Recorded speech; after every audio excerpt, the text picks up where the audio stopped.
This is the tool kit. I bought it online.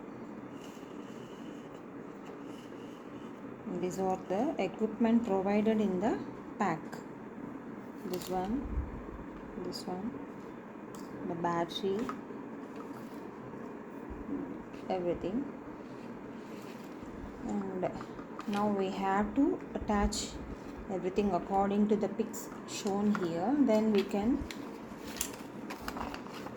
final product will be the mini vacuum cleaner. So I'm going to try this. Let's see how it's going to work. Now the equipment is set all. You can see I'm switching on.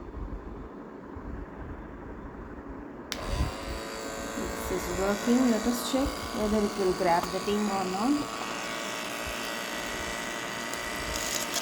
Yes, it's taking.